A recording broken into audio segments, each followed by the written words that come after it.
ಎಲ್ಲರಿಗೂ ನಮಸ್ಕಾರ. Learn with Chetan YouTube ಚಾನಲ್ಗೆ ನಿಮ್ಮೆಲ್ಲರಿಗೂ ಆಧಾರದ ಸುಸ್ವಾಗತ. ಇಂದಿನ ದಿನ ನಾವು ಮೊದಲನೇ ರೂಪಣಾತ್ಮಕ ಪರೀಕ್ಷೆ ಅಂದರೆ 9ನೇ ತರಗತಿಯ ಮೊದಲನೇ ರೂಪಣಾತ್ಮಕ ಪರೀಕ್ಷೆ FA1 ವಿಜ್ಞಾನ ವಿಷಯದ ಪ್ರಶ್ನೆ ಪತ್ರಿಕೆ ಹಾಗೂ ಕೀ ಉತ್ತರಗಳನ್ನು ಇಂದಿನ ವಿಡಿಯೋದಲ್ಲಿ ನಾವು ನೋಡ್ತಾ ಹೋಗೋಣ. ಇದು 20 ಅಂಕಗಳ ಒಂದು ಪ್ರಶ್ನೆ ಪತ್ರಿಕೆ ಆಗಿರ್ತದೆ FA1. ಓಕೆ, ಇನ್ನೂ ಯಾರು ನಮ್ಮ ಚಾನಲ್ನ ಸಬ್ಸ್ಕ್ರೈಬ್ ಮಾಡ್ಕೊಂಡಿಲ್ವೋ ದಯವಿಟ್ಟು ಸಬ್ಸ್ಕ್ರೈಬ್ ಮಾಡ್ಕೊಳ್ಳಿ. ಈ ನಾವು ಮಾಡ್ತಕ್ಕಂಥ ಎಲ್ಲ ವಿಡಿಯೋಗಳ ಒಂದು ಸದುಪಯೋಗವನ್ನು ಪಡ್ಕೊಳ್ಳಿ ಅಂತ ಹೇಳ್ತಾ ಬನ್ನಿ ವಿಡಿಯೋವನ್ನು ಸ್ಟಾರ್ಟ್ ಮಾಡೋಣ. ಮೊದಲೇ ಪ್ರಶ್ನೆ ನೋಡಿ, ಮೊದಲೇ ಮೇನ್ನಲ್ಲಿ ಈ ಕೆಳಗಿನ ಪ್ರಶ್ನೆಗಳಿಗೆ ಅಥವಾ ಅಪೂರ್ಣ ಹೇಳಿಕೆಗಳಿಗೆ 4 ಪರ್ಯಾಯ ಉತ್ತರಗಳನ್ನು ನೀಡಲಾಗಿದೆ. ಅವುಗಳಿಗೆ ಸೂಕ್ತವಾದ ಉತ್ತರವನ್ನು ಆರಿಸಿ ಕ್ರಮಾಕ್ಷರದೊಡನೆ ಪೂರ್ಣ ಉತ್ತರವನ್ನು ಬರೆಯಿರಿ ಅಂತ ಕೇಳ್ತಾನೆ. ಮೊದಲನೇ ಪ್ರಶ್ನೆ ನೋಡಿ, ಈ ಕೆಳಗಿನವುಗಳಲ್ಲಿ ಉತ್ಪತನ ಹೊಂದಬಲ್ಲ ವಸ್ತು ಯಾವುದು? ಈ ಕೆಳಗಿನವುಗಳಲ್ಲಿ ಉತ್ಪತನ ಹೊಂದಬಲ್ಲ ವಸ್ತು ಯಾವುದು ಅಂತ ಕೇಳಿದಾನೆ. ಆಪ್ಷನ್ ಎ ನೀರು, ಆಪ್ಷನ್ ಬಿ ಸಕ್ಕರೆ, ಆಪ್ಷನ್ ಸಿ ನ್ಯಾಪ್ತಲಿನ್ ಗುಳಿಗೆ ಹಾಗೂ ಆಪ್ಷನ್ ಡಿ ನೈಟ್ರೋಜನ್ ಅಂತ ಕೇಳಿದಾನೆ.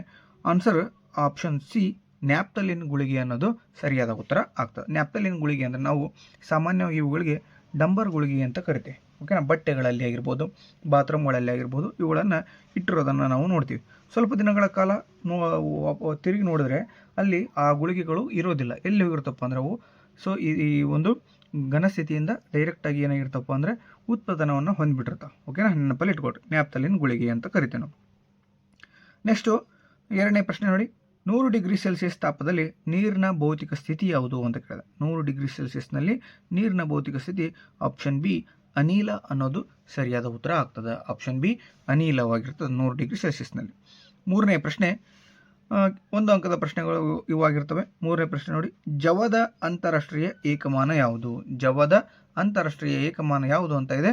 ಸೊ ಯಾವುದಪ್ಪ ಅಂದರೆ ಮೀಟರ್ ಪರ್ ಸೆಕೆಂಡ್ ಅನ್ನೋದು ಆನ್ಸರ್ ಆಗಿರ್ತದೆ. ನಾಲ್ಕನೇ ಪ್ರಶ್ನೆ, ಪ್ರೋಕ್ಯಾರಿಯೋಟ್ ಜೀವಕೋಶಗಳೆಂದರೇನು? ಪ್ರೋಕ್ಯಾರಿಯೋಟ್ ಜೀವಕೋಶಗಳು ಎಂದರೇನು ಅಂತ ಕೇಳಿದಾನೆ. ನ್ಯೂಕ್ಲಿಯರ್ ಪೊರೆ, ಇದು ಮೇನ್ ಇಂಪಾರ್ಟೆಂಟ್ ಇದೆ. ನ್ಯೂಕ್ಲಿಯರ್ ಪೊರೆ ಇಲ್ಲದ ಜೀವಕೋಶವನ್ನು ಹೊಂದಿರುವಂತಹ ಜೀವಿಗಳನ್ನು ಅಥವಾ ಜೀವಿಗಳ ಒಂದು ಸಮೂಹವನ್ನು ನಾವು ಪ್ರೋಕ್ಯಾರಿಯೋಟ್ಗಳು ಎಂದು ಕರೆಯುತ್ತೇವೆ.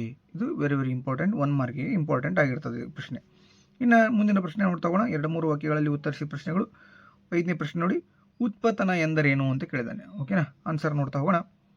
ಒಂದು ಬದಲಾವಣೆಯಲ್ಲಿ ಘನವಸ್ತುವು ದ್ರವ ಸ್ಥಿತಿಗೆ ಬರದೆ ನೇರವಾಗಿ ಅನಿಲ ಸ್ಥಿತಿಗೆ ಬದಲಾಗುವುದನ್ನು ಉತ್ಪತನ ಎಂದು ಕರೆಯುತ್ತೇವೆ. ವೈಸ್ ವರ್ಷ ಅಂತ ನಾವು ಇಂಗ್ಲೀಷ್ನಾಗ ಹೇಳ್ತೀವಿ. ಒಂದು ಬದಲಾವಣೆಯಲ್ಲಿ ಘನವಸ್ತುವು ದ್ರವ ಸ್ಥಿತಿಗೆ ಬರದೆ ನೇರವಾಗಿ ಅನಿಲ ಸ್ಥಿತಿಗೆ ಬರುವುದನ್ನು ನಾವು ಉತ್ಪತನ ಅಥವಾ ವೈಸ್ ವರ್ಷ ಎಂದು ಕರಿತೀವಿ. ಇನ್ನು 6ನೇ ಪ್ರಶ್ನೆ, ಲೈಸೋಸೋಮ್ಗಳನ್ನು ಆತ್ಮಹತ್ಯಾ ಸಂಚಿಗಳು ಅಥವಾ ಆತ್ಮಹತ್ಯಾ ಚೀಲಗಳೆಂದು ಕರೆಯಲು ಕಾರಣವೇನು? ಸೊ ಇದು ಸಾಕಷ್ಟು ಬಾರಿ ರಿಪೀಟೆಡ್ ಆಗಿರ್ತಕ್ಕಂಥ ಪ್ರಶ್ನೆ ಇದು. ಸೊ ವೆರಿ ವೆರಿ ಇಂಪಾರ್ಟೆಂಟ್ ಆಗಿರ್ತದೆ. ಸೊ ಗಮನ ಕೊಟ್ಟು ನೋಡಿ ಅಂತ ಹೇಳ್ತಾ, ಲೈಸೋಸೋಮ್ಗಳಲ್ಲಿ ಪ್ರಬಲ ಜೀರ್ಣಕಾರಕ ಕಿಣ್ವಗಳಿದ್ದಾವೆ. ಕಿಣ್ವಗಳು ಅಂದರೆ ಒಂದು ರಾಸಾಯನಿಕ ಜೈವಿಕ ಕ್ರಿಯೆಯನ್ನು ವೇಗವರ್ಧಕಗೊಳಿಸ್ತಾವಂತ, ಅಂದರೆ ಫಾಸ್ಟಾಗಿ ನಡೀಲಿಕ್ಕೆ ಸಹಾಯ ಮಾಡ್ತಕ್ಕಂಥ ರಾಸಾಯನಿಕಗಳಾಗಿರ್ತವೆ. ಓಕೆ, ಲೈಸೋಸೋಮ್ಗಳಲ್ಲಿ ಪ್ರಬಲ ಜೀರ್ಣಕಾರಕ ಕಿಣ್ವಗಳಿದ್ದು ಅವು ಎಲ್ಲ ಸಾವಯವ ಪದಾರ್ಥಗಳನ್ನು ವಿಭಜಿಸುವ ಸಾಮರ್ಥ್ಯ ಹೊಂದಿವೆ. ಕೋಶೀಯ ಚಯಾಪಚಯ ಕ್ರಿಯೆಗೆ ತೊಂದರೆಯಾದ ಸಮಯದಲ್ಲಿ ಅಥವಾ ಜೀವಕೋಶವು ತೀವ್ರವಾಗಿ ಹಾನಿಗೊಳಗಾದ ಸಂದರ್ಭದಲ್ಲಿ ಈ ಒಂದು ಲೈಸೋಸೋಮ್ಗಳು ಒಡೆದು ಹೋಗಿ ಕಿಣ್ವಗಳು ತಮ್ಮದೇ ಜೀವಕೋಶವನ್ನು ಏನು ಮಾಡ್ತಪ್ಪ ಅಂದರೆ ಜೀರ್ಣಿಸುತ್ತವೆ. ಆದ್ದರಿಂದ ಲೈಸೋಸೋಮ್ಗಳನ್ನು ಜೀವಕೋಶದ ಆತ್ಮಹತ್ಯಾ ಸಂಚಿಗಳು ಅಥವಾ ಆತ್ಮಹತ್ಯಾ ಚೀಲಗಳೆಂದು ಕರೆಯುತ್ತಾರೆ ಅನ್ನೋದನ್ನು ನೆನಪಲ್ಲಿ ಇಟ್ಕೋಬೇಕು. ಅಂದರೆ ಯಾವಾಗ ಲೈಸೋಸೋಮ್ಗಳು ಏನಾಗ್ತಪ್ಪ ಅಂದರೆ ಹಾನಿಗೊಳಗಾಗಿರ್ತಾವಲ್ಲ ಅಂಥ ಸಂದರ್ಭದಲ್ಲಿ ಅದೇ ಲೈಸೋಸೋಮ್ನ ಒಂದು ಜಾತಿಗೆ ಸೇರಿದಂತಹ ಜೀವಕೋಶಗಳು ಏನು ಮಾಡ್ತಾವೆ ಅಂದರೆ ಉಳಿದ ಹಾನಿಗೊಳಗಾದಂತಹ ಲೈಸೋಸೋಮ್ಗಳನ್ನು ಜೀರ್ಣಿಸಿಕೊಳ್ತಾವೆ. ಹಾಗಾಗಿ ಅವುಗಳಿಗೆ ಆತ್ಮಹತ್ಯಾ ಸಂಚಿಗಳು ಎಂದು ನಾವು ಕರಿತೀವಿ. ಓಕೆನಾ, ಮುಂದಿನ ಪ್ರಶ್ನೆ ನೋಡ್ತಾ ಹೋಗೋಣ. ಸೊ ಈ ಕೆಳಗಿನ ಯಾವುವು ದ್ರವ್ಯಗಳಾಗಿವೆ ಅಂತ ಕೇಳಿದಾನೆ. ನೋಡ್ರಿ, ಕುರ್ಚಿ, ಗಾಳಿ, ಪ್ರೀತಿ, ವಾಸನೆ, ದ್ವೇಷ, ಬಾದಾಮಿಗಳು, ಆಲೋಚನೆ, ತಂಪು ಪಾನೀಯ, ಸೌಂದರ್ಯವರ್ಧಕದ ವಾಸನೆ, ಇವೆಲ್ಲವುಗಳಲ್ಲಿ ಯಾವುವು ದ್ರವ್ಯಗಳಾಗಿವೆ ಅಂತ ನೋಡ್ರಿ. ಕುರ್ಚಿ, ಈ ಕುರ್ಚಿ ಅನ್ನೋದು ಘನವಸ್ತು ದ್ರವ್ಯ. ಗಾಳಿ ಇದು ಅನಿಲ ವಸ್ತು, ವಾಸನೆ ಇದು ಅನಿಲ, ಬಾದಾಮಿಗಳು ಘನವಸ್ತು, ತಂಪು ಪಾನೀಯ ದ್ರವ ವಸ್ತು, ಸೌಂದರ್ಯವರ್ಧಕದ ವಾಸನೆ ಇದು ಕೂಡ ಅನಿಲ ಆಗಿರ್ತದೆ. ಹಾಗಾಗಿ ಇವು ಎಲ್ಲವೂ ಏನಾಗಿರ್ತವೆ? ದ್ರವ್ಯಗಳು ಆಗ್ತವೆ. ದ್ರವ್ಯ ಅಂದ್ರೆ ಏನಪ್ಪ? ಘನ, ದ್ರವ, ಅನಿಲ ಮೂರನ್ನು ಸೇರಿಸಿ ನಾವು ಒಟ್ಟಾಗಿ ಏನಂತ ಕರಿತೀವಿ? ದ್ರವ್ಯಗಳು ಎಂದು ಕರೆಯುತ್ತೇವೆ. ಓಕೆ, ಇನ್ನು ಮುಂದಿನ ಪ್ರಶ್ನೆ ನೋಡಿ. 2 ಅಂಕದ 3 ಪ್ರಶ್ನೆಗಳು ಕಂಡುಬರ್ತವೆ. 3 ಅಂಕದ 2 ಪ್ರಶ್ನೆಗಳು ಕಂಡುಬರ್ತವೆ. 8ನೇ ಪ್ರಶ್ನೆ ನೋಡ್ತಾ ಹೋಗೋಣ.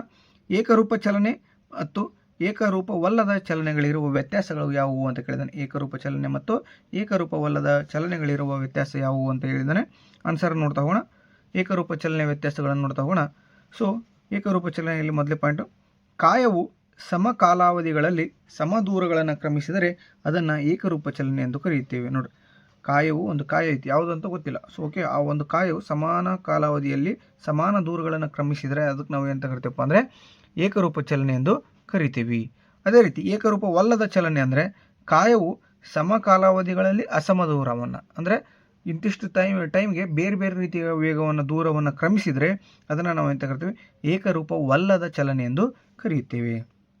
ಇನ್ನು ಉದಾಹರಣೆ, ಏಕರೂಪ ಚಲನೆಗೆ ಒಂದು ಉದಾಹರಣೆ ನೋಡ್ತಾ, ಕಾಯವು ಮೊದಲ 1 ಸೆಕೆಂಡ್ನಲ್ಲಿ 5 ಮೀಟರ್, ಎರಡನೇ 1 ಸೆಕೆಂಡ್ನಲ್ಲಿ 5 ಮೀಟರ್, ಹಾಗೆ ಮೂರನೇ 1 ಸೆಕೆಂಡ್ನಲ್ಲಿ 5 ಮೀಟರ್ ದೂರವನ್ನು ಕ್ರಮಿಸುವುದು ಏಕರೂಪ ಚಲನೆ ಆಗಿದೆ. ಆದರೆ ಏಕರೂಪವಲ್ಲದ ಚಲನೆಯಲ್ಲಿ ಕಾಯವು ಮೊದಲ ಸೆಕೆಂಡ್ನಲ್ಲಿ 5 ಮೀಟರ್, ಎರಡನೇ ಸೆಕೆಂಡ್ನಲ್ಲಿ 3 ಮೀಟರ್, ಹಾಗೆ ಮೂರನೇ ಸೆಕೆಂಡ್ನಲ್ಲಿ 4 ಮೀಟರ್ ದೂರವನ್ನು ಕ್ರಮಿಸುವುದು ಏಕರೂಪವಲ್ಲದ ಚಲನೆ ಆಗಿರ್ತದೆ. ಓಕೆ, ಇದು 2 ಮಾರ್ಕ್ಸ್ ಇಂಪಾರ್ಟೆಂಟ್ ಕ್ವಶನ್.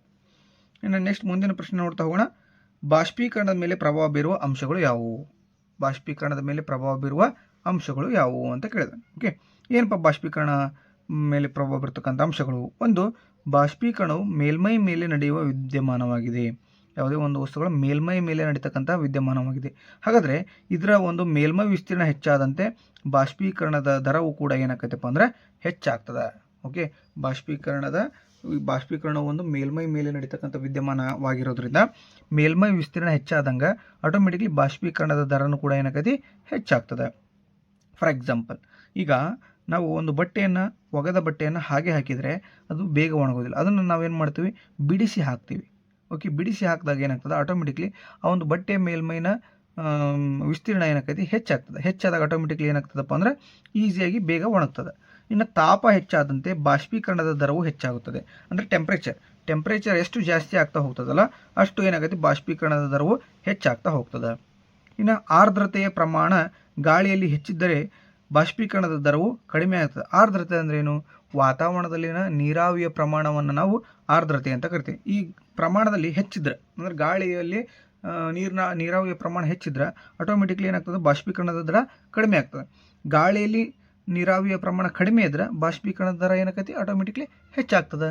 ಓಕೆನಾ?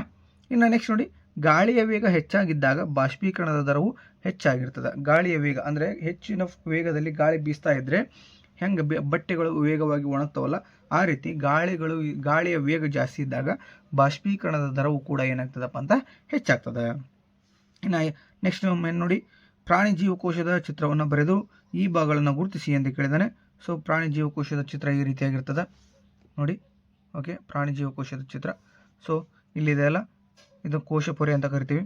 ಓಕೆ, ಇದು ಸೆಂಟ್ರಿಯೋಲ್, ಇದು ಲೈಸೋಸೋಮ್, ರೈಬೋಸೋಮ್ಗಳಂತ ಕರಿತೀವಿ. ಲೈಸೋಸೋಮನ್ನು ಆತ್ಮಹತ್ಯೆ ಸಂಚಿಗಳು ಎಂದು ಕರಿತೇವೆ. ರೈಬೋಸೋಮನ್ನು ನಾವು ಪ್ರೋಟೀನ್ ಕಾರ್ಖಾನೆ ಅಂತ ಕರಿತೀವಿ. ಈ ಮೈಟೋಕಾಂಡ್ರಿಯಾವನ್ನು ಶಕ್ತಿ ಉತ್ಪಾದನಾ ಕೇಂದ್ರ ಅಂತ ಕರಿತೀವಿ. ಈ ಮೈಟೋಕಾಂಡ್ರಿಯಾ ಏನು ಮಾಡ್ತದಪ್ಪ ಅಂದ್ರೆ ನಾವು ಸೇವಿಸಿದಂಥ ಆಹಾರ ಮತ್ತು ಆಕ್ಸಿಜನ್ ಪಡೆದುಕೊಂಡು ಜೀವಕೋಶಗಳಿಗೆ ಶಕ್ತಿಯನ್ನು ಉತ್ಪತ್ತಿ ಮಾಡ್ತದೆ. ಯಾವ ರೂಪದಲ್ಲಿ ಅಂದರೆ ATP ರೂಪದಲ್ಲಿ. ATP ಅಂದರೆ ಏನಪ್ಪ, ಅಡಿನೋಸಿನ್ ಟ್ರೈಫಾಸ್ಫೇಟ್ ಅಂತ ಕರಿತೀವಿ. ಇದನ್ನು ಶಕ್ತಿ ಚಲಾವಣೆಯ ನಾಣ್ಯ ಅಂತಲೂ ಕೂಡ ಕರಿತೀವಿ. ನೆನಪಲ್ಲಿಟ್ಕೊಳ್ರಿ, ATPಯನ್ನು ಶಕ್ತಿ ಚಲಾವಣೆಯ ನಾಣ್ಯ ಅಂತ ಕರೆದ್ರೆ ಮೈಟೋಕಾಂಡ್ರಿಯಾನ ಶಕ್ತಿ ಉತ್ಪಾದನಾ ಕೇಂದ್ರ ಅಂತ ಕರಿತೀವಿ. ಇನ್ನು ಒರಟಾದ ಎಂಡೋಪ್ಲಾಸ್ಮಿಕ್ ರೆಟಿಕ್ಯುಲಮ್ ಇದೆ. ಹಾಗೆ ಕೋಶ ದ್ರವ್ಯ, ಜೀವಕೋಶದ ಒಳಭಾಗದಲ್ಲಿರ್ತಕ್ಕಂಥ ದ್ರವ್ಯವನ್ನು ನಾವು ಕೋಶ ದ್ರವ್ಯ ಅಂತ ಕರಿತೀವಿ. ನ್ಯೂಕ್ಲಿಯಸ್ ಕೋಶ ಕೇಂದ್ರ ಇದೆ. ನ್ಯೂಕ್ಲಿಯರ್ ಪೊರೆ ಅಂದರೆ ನ್ಯೂಕ್ಲಿಯಸನ್ನು ಆವರಿಸಿಕೊಂಡಿರ್ತಕ್ಕಂಥ ಪೊರೆಯನ್ನು ನ್ಯೂಕ್ಲಿಯರ್ ಪೊರೆ ಎಂದು ಕರಿತೀವಿ. ಇನ್ನು ಇದು ಮೃದುವಾದ ಎಂಡೋಪ್ಲಾಸ್ಮಿಕ್ ರೆಟಿಕ್ಯುಲಮ್. ಇಲ್ಲೊಂದಿದೆ ರೆಟಿಕ್ಯುಲಮ್, ಇಲ್ಲೊಂದಿದೆ. ಇಲ್ಲಿ ಎಂಡೋಪ್ಲಾಸ್ಮಿಕ್ ರೆಟಿಕ್ಯುಲಮ್ನಲ್ಲಿ 2 ವಿಧಗಳು, ಒಂದು ಒರಟಾದ ಎಂಡೋಪ್ಲಾಸ್ಮಿಕ್ ರೆಟಿಕ್ಯುಲಮ್, ಇನ್ನೊಂದು ಮೃದುವಾದ ಎಂಡೋಪ್ಲಾಸ್ಮಿಕ್ ರೆಟಿಕ್ಯುಲಮ್. ಇನ್ನು ಗಾಲ್ಗಿ ಸಂಕೀರ್ಣ ಅಂತ ಒಂದು ಭಾಗಗಳು ಕೊಟ್ಟಿದ್ದಾನೆ. ಸೊ ಇದೆಲ್ಲ ಏನಾಗಿರ್ತದಪ್ಪ ಅಂದ್ರೆ ಪ್ರಾಣಿ ಜೀವಕೋಶದ ಚಿತ್ರ ಮತ್ತು ಭಾಗಗಳಾಗಿರ್ತವೆ. ಓಕೆ, ಈ ವಿಡಿಯೋ ನಿಮಗೆ ಇಷ್ಟ ಆಗಿದ್ರೆ ದಯವಿಟ್ಟು ಲೈಕ್ ಮಾಡಿ, ಶೇರ್ ಮಾಡಿ, ಕಮೆಂಟ್ ಮಾಡಿ, ಹಾಗೆ ಸಬ್ಸ್ಕ್ರೈಬ್ ಮಾಡ್ಕೊಳ್ಳೋದನ್ನು ಮರಿಬೇಡಿ ಅಂತ ಹೇಳ್ತಾ ಇಷ್ಟೊತ್ತು ವಿಡಿಯೋನ ನೋಡ್ತಕ್ಕಂಥ ನಿಮ್ಮೆಲ್ಲರಿಗೆ ತುಂಬ ಹೃದಯದ ಧನ್ಯವಾದಗಳನ್ನು ತಿಳಿಸಲಿಕ್ಕೆ ಇಷ್ಟಪಡ್ತೇನೆ. Thank you so much.